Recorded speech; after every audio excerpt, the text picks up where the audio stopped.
Donc aujourd'hui, on est réunis chez Philippe Manenti à Saint-Félix-de-Tournegat sur une exploitation d'élevage sur coteaux argileux. Et donc pour cette deuxième édition des AgroDays, on va aborder la problématique du semi-direct et en particulier semi-direct sous couvert. Donc on verra évoluer deux types de semoirs, donc un semoir à disque et un semoir à dents, donc pour un travail un peu différent, on le verra tout au long de la journée. Donc ces deux semoirs vont évoluer sur un couvert végétal vivant, donc d'une part d'un sorgho fourragé donc semé cet été, et ensuite sur une vieille luzerne, donc une prairie, où on verra aussi ces semoirs évoluer dans ce contexte un peu différent. Alors je m'appelle donc Jean-François Durchon, je suis agriculteur sur la commune de Mirepoix dans l'Ariège. J'ai une exploitation de 120 hectares, uniquement que des céréales. C'est dans des coteaux secs, argileux. Ma problématique principale, c'est le problème de la pente, donc de l'érosion. Donc mon souci, c'est la préservation du sol.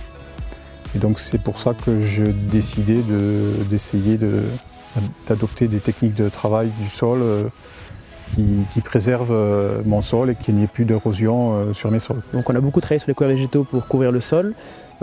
Principal intérêt, c'est de travailler le sol avec des racines pour remplacer le travail mécanique.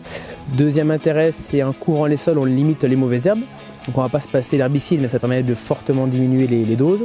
Et après, d'autres avantages, notamment la production d'azote ou le recyclage de phosphore et de potasse. On a commencé il y a 7 ans à travailler sur le semi-direct parce qu'on a eu une volonté des agriculteurs sur le terrain de s'intéresser à la technique. Ils avaient stoppé le labour il y a environ une quinzaine d'années en faisant du simplifié, parfois intensif, parfois moins intensif. Mais ils n'ont pas forcément eu que des avantages. Et du coup, il y a 7-8 ans, un groupe s'est vraiment dit qu'il faut qu'on aille beaucoup plus loin sur les couverts végétaux, sur le semi-direct et le sol. Et grâce à cette volonté qui vient du terrain, qui vient de la base, on a la possibilité d'avoir des parcelles ou faire des essais dessus, on a un budget, on a une motivation qui permet d'avancer. La première question, c'est de ne pas se poser ou pas s'inquiéter du semoir utilisé. Les premières questions, c'est surtout de quelles sont les conditions à réunir pour avoir des conditions idéales pour réussir du semi-direct. La question du choix du semoir viendra seulement à la fin, quand le système de l'agriculture de conservation sous couvert sera respecté. C'est-à-dire avant tout nourrir le sol pour pouvoir garantir un système vivant qui fonctionne sur la structure du sol et l'organisation de la structure. Ensuite, protéger le sol pour pouvoir conserver cette structure-là et donc par l'utilisation des couverts systématiques et avoir une protection de surface systématique.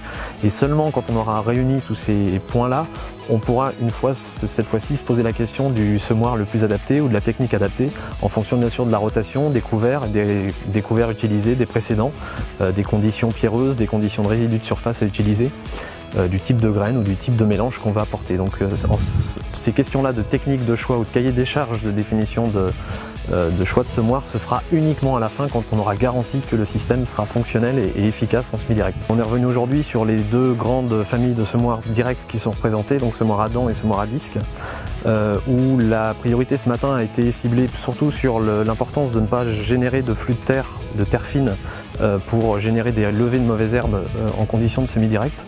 Donc pour ça, c'est vrai que les semoirs à disque sont plutôt plus adaptés pour obtenir cet objectif-là.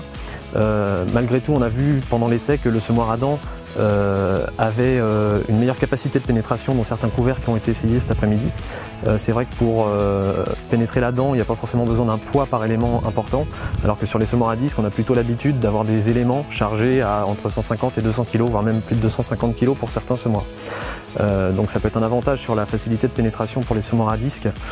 Faut rester vigilant malgré tout sur la force de compaction de ces éléments-là qui peuvent créer des genres de semelles de compaction autour du sillon et pénaliser également la régularité de levée. Le choix du semoir, j'ai cherché à avoir un semoir simple. Donc c'est un semoir qui existe depuis les années 70, donc qui est, à mon avis, plus besoin de faire ses preuves. Et donc voilà, en cherchant à droite à gauche, en me renseignant, son mode de fonctionnement m'a bien plu, et qui était simple, peu de pièces d'usure, et voilà, relativement facile à régler et assez polyvalent voilà, pour essaimer mes cultures et mes couverts végétaux. Donc pour accompagner les agriculteurs dans ces systèmes-là, nous mettons en place des tours de plaine spécifiques donc sur le terrain, et en complément des ateliers co-conception où l'objectif est plutôt de remettre l'agriculteur au centre du système de pilotage et de construction des systèmes de culture. L'objectif est de dire qu'aujourd'hui les agriculteurs collectivement ont les réponses pour pouvoir avancer ensemble sur le semi-direct. Notre objectif, nous, c'est surtout de les animer, de les coordonner pour qu'on puisse justement arriver à la production de ces nouveaux systèmes.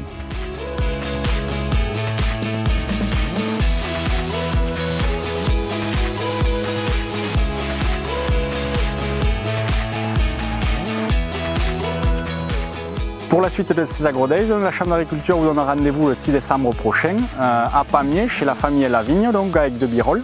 Il sera question ce jour-là de voir la matière organique dans les sols, les moyens de l'améliorer, en particulier à base de fertilisation organique, couvert végétal et amendement bois à base de BRF.